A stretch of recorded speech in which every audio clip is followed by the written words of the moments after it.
اللہ ہمارے درمیان موجود نہیں۔ حضرت محمد کی شخصیت ایسی تھی جو جانب معقول مطلوب تھے، ان کا اسلوب اور ان کی گہرائی ہمیں حاصل تھی۔ اس کے ساتھ عمل کی مجسمت، اتباع سنت کے انتظام کرنے والے اور قابل محبت کے دل میں اور سعادت کے لیے شفقت پیدا کی۔ اور الحمدللہ پورے ملک کے علماء میں انہیں بہت عزت و فضل کی نظر سے دیکھا جاتا تھا، اور الحمدللہ یہ ان کی جو مسلسل کا نتیجہ ہے۔ آج یہ جامعہ اس کے ہزاروں فضلہ ان کے لیے صدقہ جاریہ ہے، اور ان کے برادران، ان کے غیر و نصیب حضرت مولانا فقیر الرحمٰن صاحب، حضرت مولانا خیر الرحمٰن صاحب، حضرت مولانا عبید الرحمٰن صاحب، رحمۃ اللہ ان کی 10ویں اولاد بھی ان کے لیے صدقہ جاریہ ہے، اور ان کی روحانی اولاد بھی ان کے لیے صدقہ جاریہ ہے۔ اللہ حضرت کے درجات کو بلند فرمائے، جن کی تکلیف کی اور بھی ہے، کی بات متاثر ہے، وہاں جانے میں اندر موت کے پیغام کرتے رہے، لیکن میں آگے سامنے کی بات رہی سمجھ کی وجہ سے، اور پھر ابھی بات ہوا مدرسہ کر کہ حضرت احمد کے ایسا مولانا اور حضرت مولانا فقیر الرحمٰن صاحب، فقیر الرحمٰن صاحب، عبید الرحمٰن صاحب کی وعدہ حضرت کی انتقال ہوا، وہ ہے دورہ صدمہ ہے، اور یہ حضرات اپنے والدین کی شفقتوں سے ماحول اور خصوصیت سے والدہ مولانا فرماتے ہیں کہ والدین اللہ فرماتے ہیں اللہ کی ذات رحمان اور رحیم ہے، اس کا عکس، اس کا سایہ دنیا میں کسی نے دیکھنا ہو تو وہاں کسی نے، اللہ کی ذات رحمان اور رحیم ہے، اس کا عکس اور سایہ دنیا میں اگر کسی نے دیکھنا ہو تو وہاں کسی نے۔ مولانا اس قادری اللہ نے لکھا ہے 3 خوبیاں والدین میں ایسی ہوتی ہیں کہ دنیا میں کسی عزیز اور رشتہ دار میں ایک بھی کہ والدین کبھی اولاد کی خدمت سے تنگ نہیں آتے، اولاد کی خدمت سے کبھی افتاتے نہیں، اولاد افتار جاتی ہے بعض بات۔ اور پھر یہ بھی عرض کرتا چلا جاؤں کہ جتنی والدین کو اولاد سے محبت ہوتی ہے اتنی اولاد کو والدین سے بھی ہوتی ہے، اولاد ہوتی ہے، لیکن اگر موازنہ کیا جائے تو والدین کی محبت کا پڑھنا بھاری ہے، اور یہ قرآن مجید سے ثابت ہے۔ حضرت یعقوب علیہ السلام اور حضرت یوسف علیہ السلام میں جدائی ہو گئی تھی، اور حضرت یعقوب ہوتے ہوتے حضرت یعقوب علیہ السلام کی بینائی گئی تھی، حضرت یوسف علیہ السلام کی نہیں، حالانکہ جدائی تو دونوں طرف سے تھی، لیکن باپ یہ یعقوب علیہ السلام کی جدائی میں بینائی چلی گئی تھی یوسف علیہ السلام کی۔ تو جتنی والدین کو اولاد سے محبت ہوتی ہے اتنی اولاد کو ہوتی ہے، جس میں کوئی شک نہیں ہے، لیکن والدین کی محبت کا مسئلہ نہیں ہوتا ہے۔ تو پہلی خوبی یہ دوسری مولانا جس کا کہ والدین کبھی اولاد کی خدمت سے نہیں آتے، باقی جو بھی جس کی خدمت کرے گا مہینہ 2 مہینہ 6 مہینہ سال آخر اٹھا جائے گا، لیکن اولاد خدا نخواستہ معذور ہو اور والدین کو ساری زندگی کی خدمت کرنی پڑے تو والدین کبھی اولاد کی خدمت سے اٹھاتے نہیں ہیں۔ یہ خوبی والدین کے علاوہ دنیا میں کسی نہیں۔ دوسری بات یہ کہ والدین اولاد کی بے لوث خدمت کرنا، بغیر کسی لالچ کی خدمت کرنا، باقی جو بھی جس کی خدمت کرے گا کوئی دنیا کا فائدہ یا کوئی دین کا فائدہ یا کوئی علمی فائدہ اس کی پیش نظر ہوگا، لیکن والدین اولاد کی بے لوث اور بغیر کسی لالچ کی خدمت کرنے، یہ خوبی بھی والدین کے خلاف کسی نہیں کرے۔ اور تیسری بات یہ کہ والدین کبھی اولاد سے حسد نہیں کرتے، اس کی ترقی پر ہمیشہ خوشی ہوتی ہے۔ قریبی رشتہ داروں میں بھی حسد آ جاتا ہے، خونی رشتوں میں بھی حسد آ جاتا ہے، لیکن فرمایا والدین اولاد کی ترقی پر ہمیشہ خوشی ہوتے ہیں، کہتے ہیں وہ چلو نہ بھی پوچھے ہمیں، وہ خوش رہے، اس کی ترقی پر ہمیشہ خوشی ہوتے ہیں۔ یہ خوبی بھی والدین کے علاوہ اور کسی کی بھی نہیں۔ اللہ رب العزت حضرت رحمہ اللہ کی ساری دینی خدمات اور مسائل جلیلہ قبول فرمائے، اس گلشن کی بہاروں میں اللہ اور اضافہ فرمائے، اور اس کے دائی و ظاہری باطنی علمی عملی روحانی مادی ترقی نصیب فرمائے، اور کی بندہ اور کی ساری اولاد کو، نسلی اولاد کو بھی اور روحانی اولاد کو بھی اللہ رب العزت حضرت رحمہ اللہ علیہ خوبیاں اور کمالات نصیب فرمائے ہو، آمین۔ عزیز طلباء، اب کچھ باتیں آپ سے عرض کرنی ہیں، یہ ایک مظاہرے کے طور پر باتیں، نصیحت کے طور پر میں نصیحت کروں خود محتاج، اور آپ کے طالب علم اساتذہ کرام آپ کو نصیحت کرتے رہتے ہیں۔ یہ ایسے جیسے گھر کے لوگ مل بیٹھتے ہیں تو آپس میں بے تکلفی کی باتیں کر دیتے ہیں، اسی طریقے سے ہم بھی آپس میں کچھ ایک گھر کے لوگ ہیں، ہماری ایک برادری ہے، ہم آپس میں کچھ باتیں کر لیتے ہیں مذاکرے کے طور پر۔ پہلی بات تو یہ، عزیز طلباء، اللہ رب العزت نے آپ کو مختلف علاقوں سے، دور دراز علاقوں سے چن کر، سینکڑوں ہزاروں میں سے نہیں، لاکھوں کروڑوں میں سے چن کر اللہ نے آپ کو علم نبوت کے لیے قبول کیا ہے۔ آپ کی عمر کے کتنے بچے درزی کے پاس بیٹھے ہیں، کپڑے کو کپڑے کے ساتھ جوڑنا سیکھ رہے ہیں، ویلڈر کے پاس بیٹھے ہیں، لوہے کو لوہے کے ساتھ جوڑنا سیکھ رہے ہیں، ترکھان کے پاس بیٹھے ہیں، لکڑی کو لکڑی کے ساتھ جوڑنا سیکھ رہے ہیں، معمار کے پاس بیٹھے ہیں، پتھر کو پتھر کے ساتھ جوڑنا سیکھ رہے ہیں۔ اللہ نے آپ کو لوہے کو لوہے سے، کپڑے کو کپڑے سے، لکڑی کو لکڑی سے، پتھر کو پتھر کے ساتھ جوڑنے کے لیے نہیں چنا، بلکہ اپنے آپ کو اللہ کی مخلوق کو اللہ کی ذات کے ساتھ جوڑنے کے لیے چنا۔ آپ کی خوش قسمت ہے، آپ کے اساتذہ کرام بھی خوش قسمت ہیں جو آپ کو پڑھانے والے۔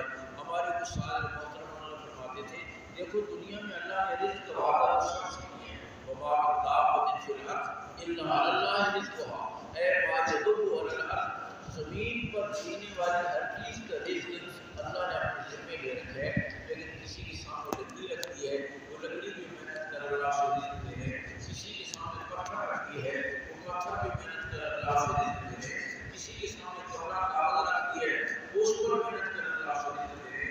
فرمایا خوش قسمت ہو تمہارے سامنے قرآن حدیث رکھ دے تو اس پر محنت کر اللہ کو رزق دے۔ کسی کو رزق دیا تو اپنے کام کرتی ہے، پتھر پہ محنت کروائی، اور کسی کو رزق دیا اپنی کتاب میں محنت کروائی۔ آپ صبح سویرے اٹھتے ہیں، آپ کی نگاہیں سب سے پہلے قرآن حدیث کو پڑھتی ہیں، رات کو سوتے ہیں، آپ کی نگاہیں سب سے آخر قرآن حدیث کو پڑھتی ہے، اسی کو دیکھتے ہیں، اسی کو سنتے ہیں، اسی کو بولتے ہیں، اسی کے لیے جاتے ہیں، اسی کے لیے چلتے ہیں۔ اللہ نے آپ کی تمام تر توانائیوں کو علم نبوت کے لیے قبول کر لیا ہے، کہو الحمدللہ۔ اور بڑی طلبہ کے لیے عرض کرتا چلنا، بعض اوقات یہ ہوتا ہے کہ کسی عزیز نے، رشتہ دار نے، والد صاحب نے، بھائی نے اس کو بھیج دیا مدرسے میں، لیکن مدرسے میں پہنچ کر وہ اپنے آپ کو انفٹ محسوس کرتا ہے، اور خیال کرتے ہیں مجھے زبردستی بھیج دیا ہے، میرا وہ فلاں کزن جو ہے میڈیکل کالج میں ہے، فلاں جو ہے وہ یونیورسٹی میں ہے، فلاں یہ کر رہا ہے، اور میں یہاں نظام میں استنجا کے مسائل پڑھ رہا ہوں، کتنے پہلے استعمال کرنے چاہیے۔ آپ یقین کرو نور کا ایک مسئلہ اس پر ساری دنیا کے فنون کو روانی ہے۔ ہمارے تبلیغ کے بزرگ تھے فیصل آباد مفتی احمد صاحب صاحب رحمۃ اللہ، فیصل آباد میں بڑی ایگریکلچر یونیورسٹی ہے، کہنے لگے یونیورسٹی کے چانسلر میرے پاس آئے اور کہنے لگے مفتی صاحب کل ہمارے یہاں یونیورسٹی میں پروگرام ہے، آپ اس میں تشریف لائیں۔ مفتی صاحب نے کہا میں آ جاؤں گا، لیکن عقل مند آدمی کوئی کام کرتا ہے تو سوچتا ہے مجھے کیا فائدہ ہوگا، میں آپ کے پروگرام میں آؤں گا تو مجھے کیا فائدہ ہوگا۔ کہ مفتی صاحب یہ تو آپ مانتے ہیں نا کہ جو کچھ ہم پڑھتے پڑھاتے ہیں وہ بھی علم ہے۔ مفتی صاحب نے کہا مانتا ہوں وہ بھی علم ہے، لیکن زنانا علم ہے، بتانا علم نہیں ہے۔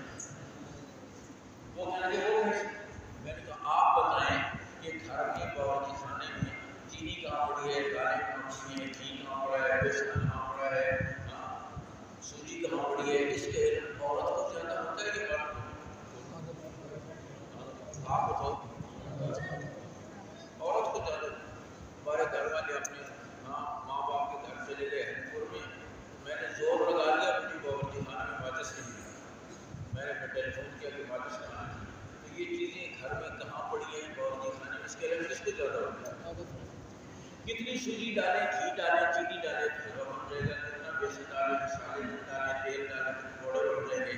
اس کے علم کس کو زیادہ ہوتا ہے؟ اور باہر پٹرول سستا ہو رہا ہے، مہنگا ہو رہا ہے، الیکشن کب ہو رہے ہیں، مارکیٹ میں کیا ہو رہا ہے، کا کیا ہو رہا ہے، باہر کے علم کس کو زیادہ ہوتا ہے؟ باہر کو زیادہ۔ تو فرمانے لگے حضرت مفتی صاحب نے کہا کہ ساری کائنات ہمارا گھر ہے، یہ ساری کائنات ہمارا، تو ہمارے ساری سائنس اور فنون کا خلاصہ یہی ہے نا کہ ہمارے اس گھر میں سونا کہاں پڑا ہے، چاندی کہاں پڑی ہے، لوہا کہاں پڑا ہے، ڈیزل کہاں پڑا ہے، جپسم کہاں پڑا ہے، سیدھے برتن کہاں پڑا ہے، کس چیز کو کس چیز کے ساتھ کتنا بنائے تو فلانی چیز بن جائے گی، کس کو کس چیز کتنا بنائے تو فلانی چیز بن جائے گی۔ تو ہماری ساری سائنس اور سارے فنون کا خلاصہ یہی ہے، اور یہ گھر کے اندر کا علم ہے، اور اس گھر یعنی کائنات سے باہر ہے، جنت ہے، دوزخ ہے، پرسرات ہے، آفاق کا تلنا ہے، نجات کا ہونا ہے، یہ اس کائنات کے باہر کا علم ہے، اور وہ مردانہ علم ہے، اور یہ فنون گھر کے اندر کا علم ہے، یہ جنانہ علم ہے۔ اللہ رب العزت نے آپ کو اس مردانہ علم کے حصول کے لیے قبول فرمایا ہے۔ اس لیے عزیز طلباء، اس پر ہم سب سے پہلی بات یہ کہ اللہ کا شکر ادا کریں، اللہ کا شکر ادا کریں۔ اور پھر جو دولت آپ سمیٹ رہے ہیں یہ لازوال دولت ہے، ساری دولتیں یہی رہ جائیں گی، ہاں ساتھ جانے والی چیز کوئی، سر کی ٹوپی اترے گی، آنکھ کا چشمہ اترے گا، گلائی کی گھڑی اترے گی، عورت کا زیور اترے گا، ماتھے کا جھومر اترے گا، گلے کا ہار اترے گا، ہاتھوں کے کنگن اتریں گے، انگلی کی انگوٹھی اترے گی، پاؤں کا زیر اترے گا، سر پر لباس اترے گا، اور دو چادروں میں لپیٹ کر رخصت کرے گا۔ ساتھ جانے والی کوئی چیز نہیں، لیکن آپ کی دولت قبر میں بھی ساتھ جائے گی، حشر میں بھی ساتھ جائے گی۔ تیسری ساتھ ہے حضور صلی اللہ علیہ وسلم فرمایا اشراف امتی حملت القرآن، میری امت کے لیے ایک قرآن والے ہیں۔ آپ سے قرآن کو لایا جائے گا میدان حشر میں، پھر اس کے ماں باپ کو بلایا جائے گا، اس سے پوچھا جائے گا کہ یہ کون ہے؟ یہ کہے گا میرے ماں باپ۔ اللہ فرمائیں گے ان کے گناہوں کی وجہ سے ان پر جہنم واجب ہو چکی تھی، لیکن تو میرا محبوب ہے، تیرے سینے میں میری کتاب محفوظ ہے، میں تجھے اختیار دیتا ہوں اپنے والدین اور اپنے خاندان کے 10 آدمی جن کو چاہو چن کر جنت میں یہ کوٹا صدر کے لیے نہیں، وزیر اعظم کے لیے نہیں، جمہوریت کے لیے نہیں، پارلیمنٹیرین کے لیے نہیں، چیئرمین کے لیے نہیں، یہ کوٹا اس کے لیے ہے جس کی بستیوں میں اللہ کا قرآن محفوظ ہے۔ اور پھر حدیث میں آتا ہے آپ قرآن کی کہانی کی تلاوت کریں، پڑھتا جاؤ جنت کے درمیان پر، اور تو کسی سے نہیں کہا جائے ہاں جنت صاحب تم اپنے رینک دیتے جاؤ، جنت کے درمیان پر چڑھتے جاؤ، ہاں اور ٹرانسپورٹر صاحب تم اپنی گاڑیوں کے ماڈل دیتے جاؤ، جنت کے درمیان پر چڑھتے جاؤ، سوسائٹیوں کے مالک جائز ناجائز جتنے پلاٹوں پر قبضے کیے گرتے جاؤ، جنت کے درمیان پر چڑھتے جاؤ، کسی کے نہیں کہا جائے گا، آپ کو کہا جائے گا قرآن پڑھتے جاؤ، جنت کے درمیان پر چڑھتے جاؤ۔ وہاں ہمارے مدرسے دارال فاروقیہ راولپنڈی میں ہمارے موزن وہیں کے بڑے ہوئے فاضل ہیں، اور وہ اذان بھی کہتے ہیں، بچوں کو نازل بھی پڑھاتے ہیں، وہ بڑا مزے کا آدمی ہے۔ اس نے بیریہ ٹاؤن اپنے کسی رشتہ دار کو کہا کہ مجھے بیریہ ٹاؤن کے امام نے بات تو اس کے رشتہ دار سے بلایا اور کرنل صاحب سے ملوایا۔ کرنل صاحب نے کہا مغرب کا وقت قریب ہے، قاری صاحب مغرب کی نماز پڑھائیں۔ انہوں نے مغرب کی نماز پڑھائی، آواز اس کی اچھی ہے، کرنل صاحب کو تلاوت پسند آئی، تو کرنل صاحب نے نماز کے بعد کہا مول صاحب ہم آپ کو رکھ لیں گے، لیکن اس وقت کوئی امام کی پوسٹ تو نہیں ہے، میں آپ کو پانی میں رکھ لیتا ہوں، آپ پودوں کو پانی شانی کیا کریں، جب امام کی پوسٹ آئے گی تو پھر میں آپ کو امام رکھوں۔ تو کرنل صاحب سے کہنے لگا اگر میں آپ کو کہوں کہ آپ پودوں کو پانی دیں آپ دیں گے؟ کہنے لگا میں تو نہیں دوں گا، میرے تو اسٹیٹس کے خلاف ہے۔ کہنے لگا تیرے اسٹیٹس کے خلاف ہے تو میرے اسٹیٹس کے خلاف نہیں ہے۔ کل قیامت کے دن کرنل صاحب سے نہیں کہا جائے گا رینک گرتے جاؤ، جنت کے درجوں پر چڑھتے جاؤ، مجھے کہا جائے گا قرآن پڑھتے جاؤ۔ سبحان اللہ۔ اسٹیٹس میرا ہے تیرا ہے، تو کرنل صاحب کی طبیعت صاف ہوگی۔ تو میں نے عرض کیا کہ یہ وہ دولت ہے جو آپ کے ساتھ جائے گی، میدان حشر میں جائے گی۔ اور میں کل بھی ایک جگہ پر جان کے عرض کر رہا تھا کہ دیکھو دنیا میں آج دنیوی مناصب کو بڑے روب اور بڑی عزت کے ساتھ یہ بریگیڈیئر صاحب ہوتے ہیں، یہ جنرل صاحب ہوتے ہیں، یہ ڈاکٹر صاحب ہوتے ہیں، یہ ہارٹ اسپیشلسٹ ہیں، اور یہ انجینئر صاحب ہوتے ہیں، بڑے احساس ہیں۔ اور قرآن مجید وہ حفظ ادرا ہے، ان کو اور نام بڑے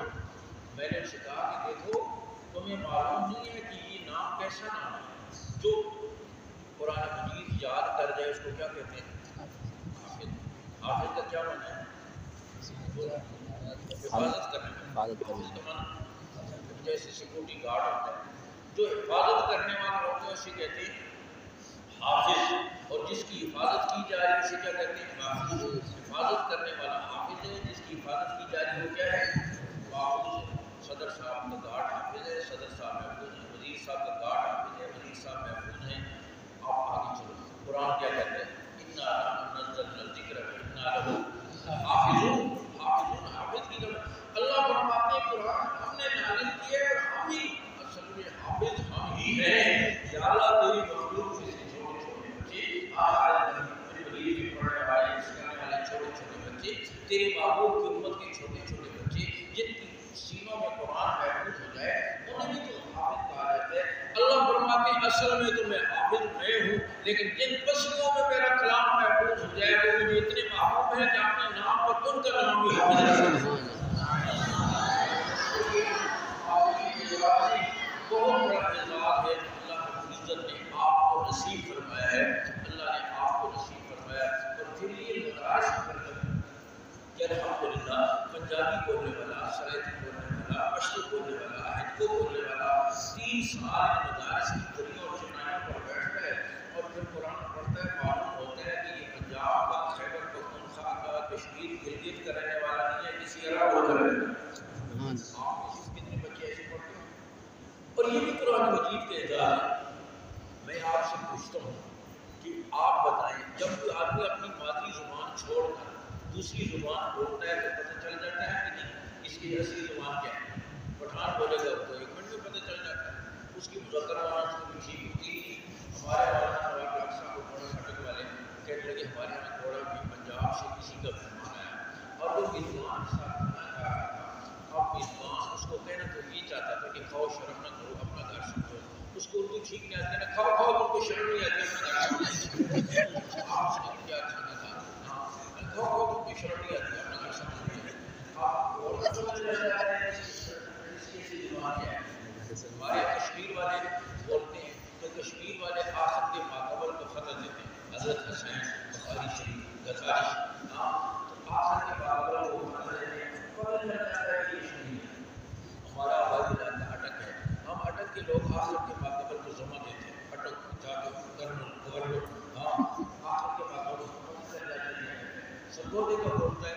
میں مدرسے پڑھنے سے پہلے میں ایئر فورس میں تھا، ہمارے یہاں ایک انسپیکٹر تھا، ایئر فورس میں زیادہ تر انگریزی بولی جاتی ہے، وہ صبح جب چیک کرتا ٹریننگ والوں کی یونیفارم وغیرہ بال سال تو ایک چیک اس کے بال کچھ بڑے ہوئے تھے، اب وہ بول تو انگریزی رہا ہے لیکن سرگودا کے لیے کٹ یور مسٹیچز ہوئے، آپ بول تو انگریزی رہا ہے لیکن سرگودا کے لیے اسی کا سر میرے پاس کے تو پرچیز کرو لیکن کی نیت سرگودا کے لہجے میں بول رہا ہے، لیکن میں قرآن کی زبان پر اہل جنت کی زبان پر امام الانبیاء صلی اللہ علیہ وسلم کی زبان پشتو بولنے والا، سرائکی بولنے والا، ہندکو بولنے والا، پنجابی بولنے والا 3 سال بولی اور چٹانوں پر بیٹھتے قرآن پڑھتے ہیں، معلوم یہ ہوتا ہے کسی عرب کو سبحان اللہ۔ گزشتہ راوندی میں ایک جلسہ تھا، ایک قاری صاحب نے حرم کے ائمہ کی مختلف ائمہ کی لہجوں میں تلاوت کی اور بہت بہترین، معلوم یہی ہوتا تھا کہ وہی اصل نقل اصل سے بہتر، سدیس کے لہجے میں، شمیم کے لہجے میں، دیگر پتہ نہیں کتنے قاریوں کے لہجے میں، اور جو مؤذن تھے ان کے لہجے میں قرآن تکبیرات بھی کہیں تو بالکل معلوم نہیں ہوتا۔ میں نے بعد میں پوچھا کہ قاری صاحب آپ کہاں کے رہنے والے ہیں؟ میں نے کوئی استعمال کرے اور معلوم نہیں ہوتا ایسے وہ بہترین قرآن مسائل کے لہجے میں، تو یہ قرآن مجید کے اعزاز ہے، مدارس کی برکت ہے کہ آج الحمدللہ ہماری سینوں میں اللہ کا کلام محفوظ ہوتا ہے، ہماری زبانوں پر قرآن مجید کے الفاظ ہیں، قرآن مجید کی آیات ہیں، اور ہمارے سینوں میں علم نبوت ہے، کہ برکت ہے کہ دینی مدارس کی اور علماء کی۔ اور میں کہا کرتا ہوں کہ جو کام آپ نے علماء کے سبب کیا، میں کہتا ہوں آپ نے ہمارے زمین پاور پلانٹ لگانا، سڑکیں پکی کرنا، گلیاں پکی کرنا، پل بنانا، مہنگائی کنٹرول کرنا، پیٹرول سستا کرنا، یہ کام آپ نے ہمارے سپرد نہیں کیا۔ آپ نے ہمارے سپرد عالم بنانا، حافظ بنانا، قاری بنانا، خطیب بنانا، جمعے کا خطبہ دینا، فتویٰ دینا، مسئلہ بتانا، یہ کام آپ نے ہمارے سپرد کیا۔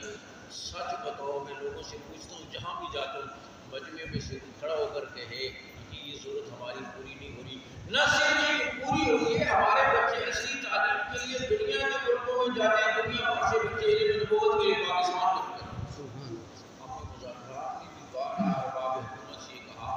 آپ آئے دن جو مانگتے رہتے ہو سعودی عرب سے برادر اسلامی ملک، وہ بھی کہے گا اچھا فیصلے پڑ گئے، کبھی تیل مانگتے ہیں، کبھی پیسے مانگتے ہیں، کبھی کرنے معاف کراتے ہیں، ہر چیز مانگتے ہیں. کبھی پاکستان کے علماء نے سعودی عرب یا عرب دنیا سے یہ کہا ہو کہ رمضان کے لیے ہمیں 1000 حافظ اور قاری بھیج دیں اور ہمیں 500 مفتی اور 500 عالم بھیج دیں.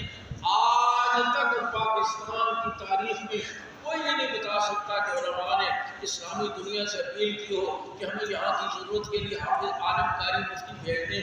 نہ صرف یہ کہ اپیل نہیں مانگے، بلکہ ہمارے یہاں اس وقت بھی صرف جدہ میں 6000 پاکستانی قاری پڑھاتے ہیں اور حرم مکہ حرم مدینہ میں قرآن پڑھانے والے 80% قاری پاکستانی. ہمارے میں لوگوں سے کہتا ہوں جو کام آپ نے ہمارے سپورٹ کیا ہے اس میں پاکستان کو کوئی محتاجی بولو، کوئی پسماندگی، کوئی لوڈ شیڈنگ جو علماء نے یہاں کے ابھی تک کرونا رہا ہے قرآن سنانے کے لیے حاضر ملے گے، لوڈ شیڈنگ ہوگی اور ہم 2024 تک آپ کی لوڈ شیڈنگ پر کام پائے کبھی نہیں سنا. الحمدللہ علماء نے پاکستان کو وقار کر پاکستان کی ضرورت کو پورا کیا. پوری اسلامی دنیا میں پاکستان سعودی عرب میں ایک سال میں قرآن کے 5000 حافظ تیار ہوتے ہیں اور وطن عزیز پاکستان میں مدارس کی برکت سے ایک سال میں 1 لاکھ حافظ تیار. میں لوگوں سے کہتا ہوں جو کام آپ نے ہمارے سپورٹ کیا ہے نا اس میں دیکھا ہے آپ کی کوئی پریشانی نہیں. جو کام آپ ہمارے سپورٹ نہیں کرتے نا الیکشن میں وہ بھی کر کے دیکھ ادھر میں نے کہا جب تم نے یہ کہہ کر اچھے لوگوں کا راستہ روک لیا اور کرپٹ ظالم گندے قسم کے لوگوں کا لیا ہے تو پھر جیسے جوتے پڑ رہے ہیں اسی کی حقدار ویسے ہی جوتے پڑ رہے ہیں. آپ افغانستان میں پڑا ہوگا شیخ سعدی فرماتے ہیں آدمی گیا کسی گاؤں میں رات کو کتوں نے بھونکنا شروع کر دی، کتے اس کے پیچھے لگ گئے، اس نے پتھر اٹھا کے بھاگنا چاہا تو پتھر جو ہے زمین ہوئی تھی برف کی وجہ سے سردی پتھر نکلا نہیں تو کہنے لگا اس گاؤں کے لوگ عجیب ہیں، کتوں کو کھول رکھا ہے پتھروں کو باہر رکھا ہے. دونوں نے یہی کیا ہوا ہے. اس لیے میں کہتا ہوں الحمدللہ عزیز طلباء آپ ذہن میں رکھیں کہ الحمدللہ علماء اور مدارس قوم کی دینی ضرورت کو پورا کر رہے ہیں اور بوجھ نہیں ہے. اس لیے کہہ رہا ہوں کہ عام طور پر یہ باتیں سننے میں آتی ہیں مجھے ڈاکٹر چاہیے، ہمیں انجینئر چاہیے، سائنسدان چاہیے، یہ ملا معاشرے پر بوجھ. بے شک ہمیں ڈاکٹر چاہیے، انجینئر چاہیے. ڈاکٹر کی ضرورت سے کون انکار کرتا ہے؟ وہ ہمارے سروں کے تاج ہیں، ہمارے آنکھوں کی ٹھنڈک ہے. دل کی رگیں کون کھولے گا؟ میں تو نہیں کھول سکتا، نمانا سے رحمان صاحب کھول سکتے. بلند و بالا مالک مارتے سرمن کون بنایا ہے؟ انجینئر ہی بنایا ہے. ان کی ضرورت سے انکار کرنے والا کوئی دیوانے نہیں ہوگا، وہ ہمارا سرمایہ ہے، ہمارے ٹھنڈک ہے. لیکن یہ تو ماننا پڑے گا نا کہ ڈاکٹر بیمار آدمی کی ضرورت ہے یا صحت مند آدمی کی ضرورت. اور ہمارے کتنے خوش قسمت ایسے ہیں ساری زندگی کو ڈاکٹر کی ضرورت. انجینئر کی ضرورت اسی ہوگی جو نقشے کے مطابق مکان بنائے. کیا خیال ہے یہ ویاڑی کے میلسی کے کروڑ روپے کی ساری دیہاتی نہیں ہوتے بنائے، وہ خود ہی انجینئر ہوتے ہیں. ادھر کھڑکی رکھو، ادھر روشندار رکھو، ادھر وہ کرو، چھانے مکان.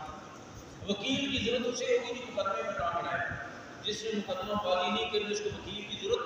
معلوم ہوا ڈاکٹر کسی کی ضرورت ہے کسی کی نہیں، انجینئر کسی کی ضرورت ہے کسی کی نہیں، وکیل کسی کی ضرورت ہے کسی کی نہیں. لیکن ایک آدمی دین اور دینی رہنمائی پیدائش سے لے کر موت تک مرد کی، عورت کی، بوڑھے کی، جوان کی، شہری کی، دیہاتی کی، تندرست کی، بیمار کی، امیر کی، غریب کی، حاکم کی، محکوم کی، امت مسلموں بلکہ انسانیت کے بچے بچے کی ضرورت.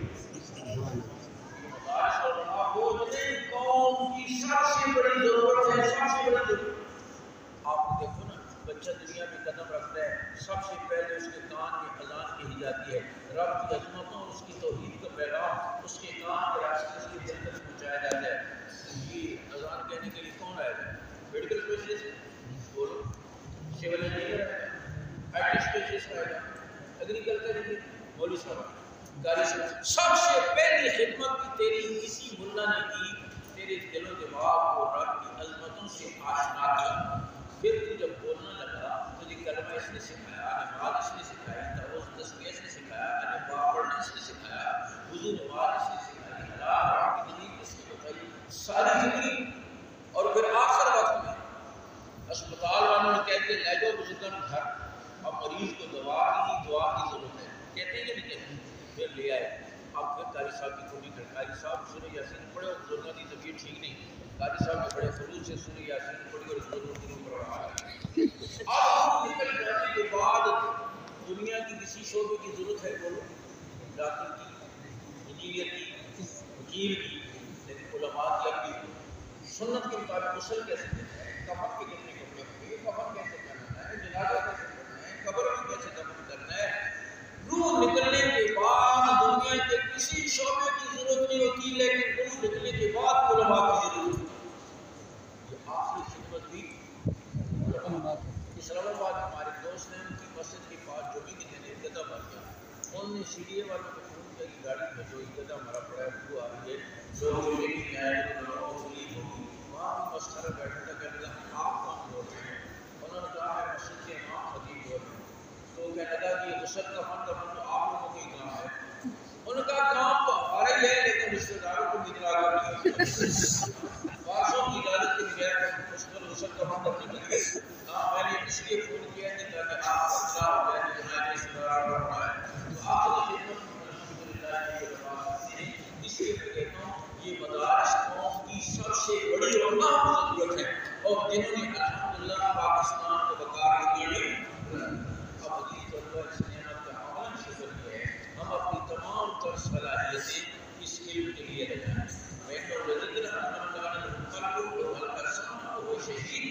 یہ قرآن وصیت ہے اس کے لیے جیسے دل کے کام سے سنا. آپ ماشاءاللہ جسمانی طور پر یہاں موجود ہیں، مجھے حق یہ کرنا ہے کہ ذہنی طور پر یہاں موجود ہیں. آپ کی ساری ذہنی صلاحیتیں اس علم کے لیے، ساری ذہنی صلاحیتیں کسی اور طرف آپ کی توجہ نہ ہو. اگر شیخ حدیث مولانا زکریا رحمہ اللہ دارال کراچی تشریف لائے، مفتی اعظم مفتی شریف صاحب رحمۃ اللہ زمانے میں طلبہ مسجد میں جمع ہو گئے. حضرت مفتی اعظم نے عرض کی حضرت طلبہ جمع ہیں، آپ ان کو کچھ نصیحت فرما دیں. حضرت شیخ حدیث مولانا زکریا رحمہ اللہ کی عادت بیان فرمانے کی نہیں تھی.